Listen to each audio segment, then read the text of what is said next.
육아 퇴근 뒤에 치킨이나 넷플릭스 보면서 즐거운 시간 갖는 걸 포기하는 거, 그 어려움, 아쉬움 저도 알죠. 하지만 이 아쉬움은 딱 그때뿐이고요. 산후 다이어트에 실패한 고통은 살 빼기 전까지는 평생을 갑니다. 그리고 육아는 남편분과 같이 해도 내 살을 빼는 다이어트는 그냥 우리 스스로가 하는 겁니다. 남편분들이 대부분은 거의 못 도와주세요. 안녕하세요. 살 빼드린 김동주 원장입니다. 오늘은 우리 피디님께서 주부님들, 특히 산후의 다이어트에 대해서 많은 분들이 어려움을 겪고 있다고 하셔서 오늘 이 이야기를 풀어드릴까 합니다. 산후 다이어트에 대해서 어떤 점에 대해서 많이 궁금해 하시던가요? 산후 다이어트가 꼭 필요한지에 대해서 여쭤보는 질문들이 많더라고요. 우선 여러분들 산후 다이어트는 그냥 필수입니다. 왜냐하면 아이를 낳기 전에 살이 점점 찌는 상태랑 내가 임신 출산을 겪으면서 내 체중이 빵 뛰었을 때 이 상태는 아예 다른 상태입니다. 그리고 많은 분들이 겪어보셔서 아시겠지만 나에게도 익숙하지 않은 이 체중과 모습으로 계속 살아가잖아요. 이때 뒤따라오는 게 바로 뭐냐면 우울감인데요. 이 우울감이 생기는 순간 육아의 난이도도 굉장히 올라가고요. 부부 사이도 예민해지기 쉽습니다. 그리고 심한 경우는 산후 다이어트의 실패가 가정의 불화까지 이어지기도 하고요. 그래서 저는 단순히 살 좀 쪘으니까 살 빼셔라가 아니라 우리의 삶 전체를 때때로는 위협하는 게 바로 산후 체중이기 때문에 산후 다이어트는 꼭 하시라고 말씀드려요. 산후 다이어트라고 해서 특별한 게 있는지 해서 인터넷에 찾아보았거든요. 그래서 여러 가지 궁금증이 있는데 OX로 답해 주시면 좋을 것 같아요. 첫 번째는 산후의 모유수유만 해도 살이 쭉쭉 빠진다. 제 대답은 세모입니다. 산후의 모유 수유가 어느 정도의 체중 감량에 도움이 되는 것은 맞거든요. 붓기를 빼는 데도 도움이 되고요. 자, 그런데 왜 제가 세모라고 말씀드리냐면요. 보통 우리가 임신 출산을 겪으면서 체중을 증가하는 폭이 아주 작게는 10kg에서 많게는 20kg까지 찌게 되거든요. 그런데 이 모유 수유만으로는 임신 중 체중 증가분이 다 줄어들지는 않는다라는 거예요. 그리고 또 하나 변수가 있는데요. 임신 중에 내가 어떤 감정 상태와 어떤 신체 상태로 지내왔냐에 따라서 산후의 체중 감량폭이 완전 달라집니다. 예를 들자면 내가 마음도 편하고 건강하게 임신 중 생활을 해왔다라고 하면 산후의 체중 감량폭이 굉장히 많고요. 반대로 임신 중에 스트레스도 진짜 많았고 내 몸의 컨디션도 엉망이었다라고 하면 산후에 분명히 빠져야 되는데 이게 붓기처럼 남아있다가 지방으로 다 변합니다. 따라서 모유 수유가 어느 정도 산후 체중 감량에 도움이 되는 것은 맞지만 내가 살쪘던 이 모든 것들이 수유만으로 사라진다? 절대 그렇지는 않습니다. 제 주변에도 1년 동안 모유수유를 했는데도 여전히 그대로이신 분들이 참 많더라고요. 그리고 원장님 두 번째 질문이 있는데요. 산후 다이어트는 몸에 해롭다. 이게 엄청 많더라고요. 이건 어떤가요? 제 대답은 X입니다. 잘못된 다이어트는 산후뿐만 아니라 그 누구에게도 해롭지만 정확하게 하는 다이어트는 산후에 저는 추천드리는 편이에요. 왜냐하면 우리가 임신이라고 하는 것은 뱃속에 아이를 키우는 것이잖아요. 이 아이를 키우기 위해서는 임신 호르몬이라는 것이 나오고요. 이 임신 호르몬 때문에 우리 외 뼈와 관절, 인대는 굉장히 말랑말랑해지고 유연해져 있습니다. 다른 말로 말씀드리면 좀 늘어나 있는 상태라는 거예요. 그런데 산후에 어느 정도 체중 회복이 일어나지 않잖아요. 그러면 우리의 몸은 늘어나 있는 상태로 고착화되어 버립니다. 그랬을 경우에는 골반이 우리가 흔히 말하는 글래머러스하게 커져 있는 것이 아니라 그냥 골반이 늘어나 있고 엉덩이 근육과 지방은 처져 있게 됩니다. 그리고 골반이 이렇게 늘어나 있을 때 산후에 오히려 생리통이 심해지기도 하고요. 그리고 제일 중요하게 강조드린 부분은 바로 정서적인 부분인데요. 산후 다이어트에 실패하거나 산후 다이어트를 아예 생략한 많은 분들에게 있어서 우울증 증상이 가볍든 무겁든 대부분은 관찰이 됩니다. 그래서 내가 제대로 알고 하는 산후 다이어트는 오히려 내 건강에도 좋고 산후에 여성으로서의 삶을 다시 살아가는데 굉장히 큰 도움이 됩니다. 그러면 산후 다이어트에 대해서 겁낼 필요가 없다라는 거네요. 그래서 그 다음 질문이 산후 다이어트에도 혹시 골든타임이라는 게 존재하나요? 정답은 O입니다. 여러 가지 다른 질환에도 골든타임이 존재하듯이 산후 다이어트에도 골든타임이라는 것이 존재하거든요. 우리가 논문을 검색해 봤을 때 나오는 산후 다이어트의 골든타임은 바로 산후 6개월에서 8개월입니다. 왜냐하면 이때는 살이 빠지려는 우리 몸의 호르몬 흐름이 이미 생성되어 있는 상태거든요. 그래서 이 흐름에 맞추어서 살을 빼는 것이 훨씬 수월하기 때문인데요. 그런데 제가 여기서 한 가지 당부드리고 싶은 것은 이 골든타임, 산후 6에서 8개월 이 기간을 놓쳤다고 하더라도 산후 다이어트가 아예 불가능하다거나 절대 포기하셔서는 안 된다라는 점입니다. 왜냐하면 산후에 살이 빠지려는 이 호르몬 흐름이 없이도 얼마든지 다이어트는 할 수 있고요. 그리고 또 하나는 제가 인트로에서도 말씀드렸잖아요. 산후에 찐살 이거 못 빼잖아요. 그러면 이 고통은 그때뿐만이 아니라 계속 이어지는 겁니다. 그래서 산후 다이어트의 골든타임이 지나갔다 하더라도 되도록이면 살을 빼시는 것이 훨씬 좋습니다. 원장님, 그런데 산후 다이어트가 정말 쉽지 않다고들 다들 말하던데 혹시 그 이유가 따로 있나요? 맞습니다. 산후 다이어트가 진짜 쉽지 않거든요. 제가 살 빼드린 여러 영상에서도 말씀드린 것 중에 하나가 뭐냐면 다이어트의 난이도는 우리의 생활의 난이도랑 똑같이 갑니다. 즉, 내 생활이 단순하고 편안하고 행복감만 느껴질수록 다이어트는 쉬워지고요. 반대로 내가 처음 겪는 상황, 예를 들자면 산후에는 정말 너무 사랑스럽지만 나도 낯선 이 생명체가 하나 생기고 내가 이 생명체를 키워야 되잖아요. 이 스트레스와 힘듦이 장난이 아닙니다. 따라서 산후에는 갑자기 삶의 난이도가 확 올라갑니다. 아마 우리 PD님도 아실 거예요. 우리가 가족을 이루었을 때 첫 번째는 사랑하는 배우자가 생기는 거고요. 두 번째는 자녀가 생기는 겁니다. 우리 PD님, 첫 번째, 배우자가 생겼을 때 우리 삶이 많이 바뀌던가요? 아니면 자녀가 생겼을 때 우리 삶이 많이 바뀌던가요? 어떠셨어요? 저는 2번이었던 것 같아요. 맞습니다. 아마 대부분의 분들이 2번이라고 답하실 건데요. 우리의 삶은 사랑하는 배우자가 생겼을 때보다 사랑하는 자녀가 태어났을 때 굉장히 많은 일들이 일어납니다. 그리고 거듭 말씀드리지만 아이에 대한 어떤 사랑하는 마음과는 별개로 이 변화들은 굉장히 낯설고 때로는 스트레스로 다가오고요. 그래서 이러한 변화들 때문에 산후 다이어트는 훨씬 힘들고 어려운데요. 구체적으로 여성의 삶이 산 전과 산 후에 어떻게 바뀌는지를 알려드릴 텐데요. 우리 한의원에 오시게 되면 설문지를 하나 작성하게 됩니다.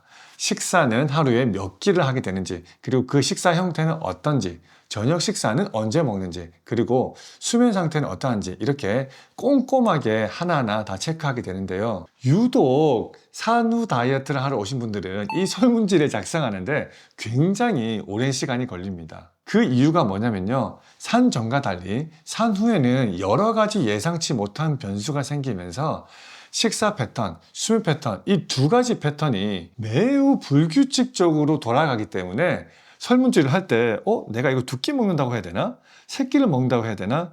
고민하게 되다 보니까 설문지를 작성하는데 오래 걸린다라는 거예요. 일상생활이 불규칙한 것과 산후 다이어트에 뭐 특별한 연관성이 있는 건가요? 연관성이 정말 정말 깊습니다. 제가 이거는 살 빼드림 다른 영상에서 한번 말씀드렸는데요. 어떤 여성이 10, 10, 10 이렇게 아침, 점심, 저녁을 먹고 오셨다고 가정해 보겠습니다. 자, 그런데 살을 뺀다고 아침, 점심, 저녁을 5, 5, 5 이렇게 먹으면 살이 무조건 잘 빠지거든요. 그런데 제가 이 내용을 말씀드릴 때 어떤 거를 하나 예를 들어 드렸냐면 2, 2, 8 이렇게 아침, 점심은 아주 작게 먹거나 대충 때우고 저녁에 조금 많이 먹는 형태 이렇게 식사를 하게 되면 살이 오히려 찌기 쉽고 이렇게 찐 살은 뱃살 위주로 찐다라고 제가 말씀드렸었어요.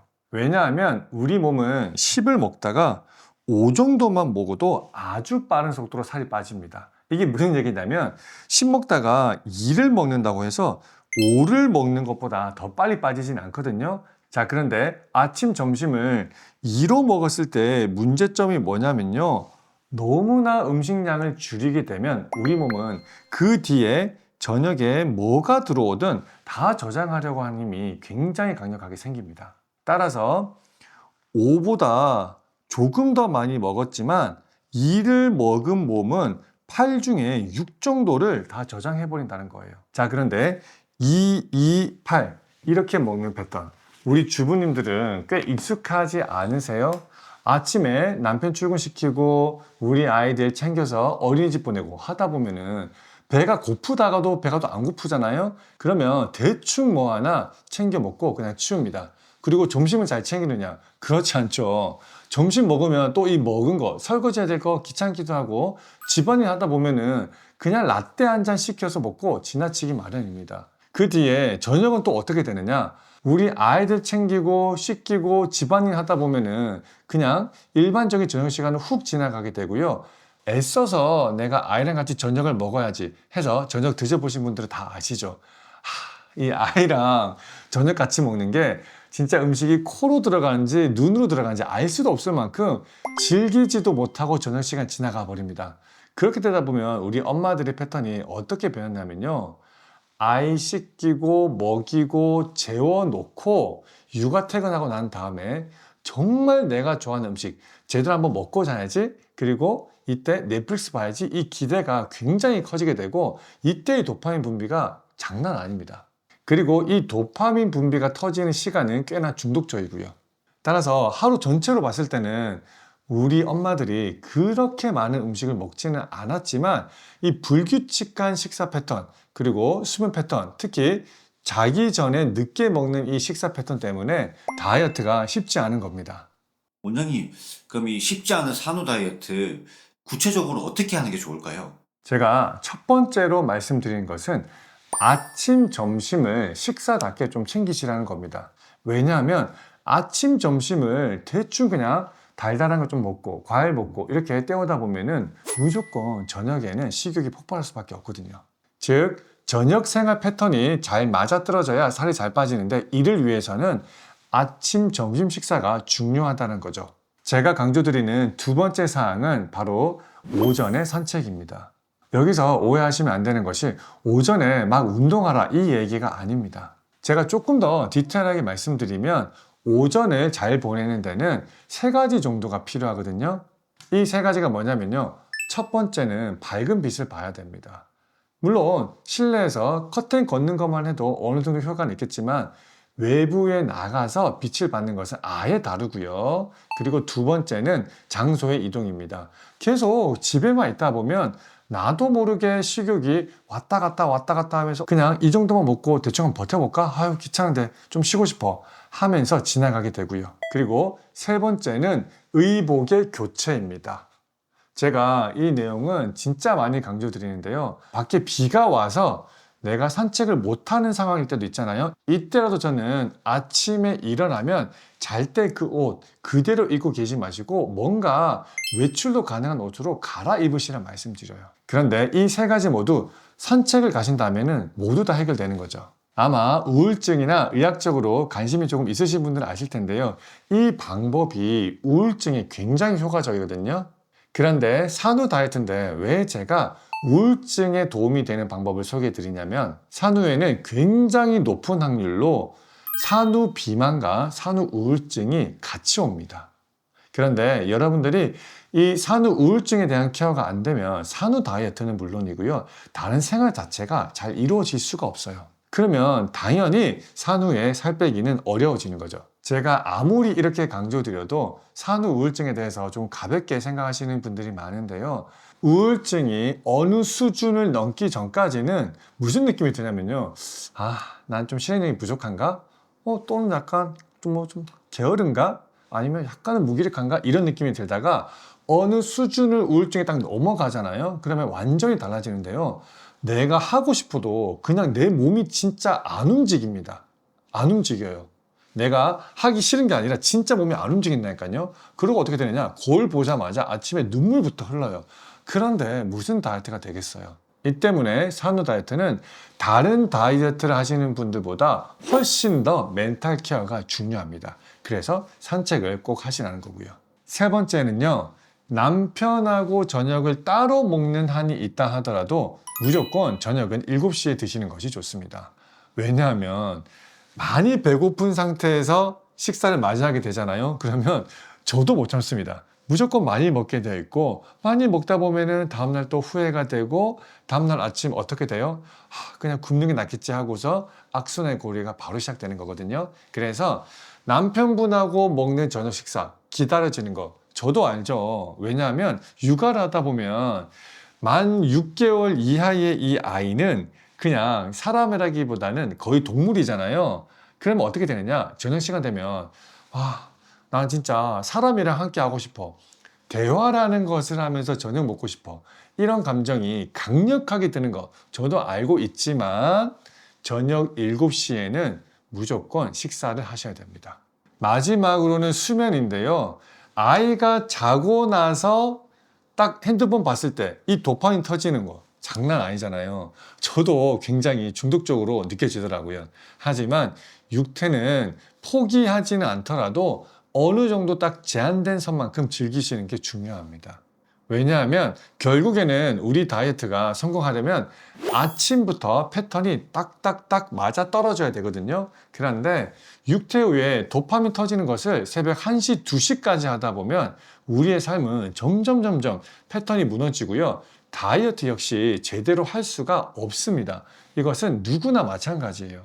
따라서 조금은 아쉽더라도 육퇴 후에 시간을 즐기는 것은 되도록이면 11시 30분까지 즐기시고요. 12시부터는 자고 있는 상태에 접어드는 것이 실제로 살 빼는데 아주 중요합니다.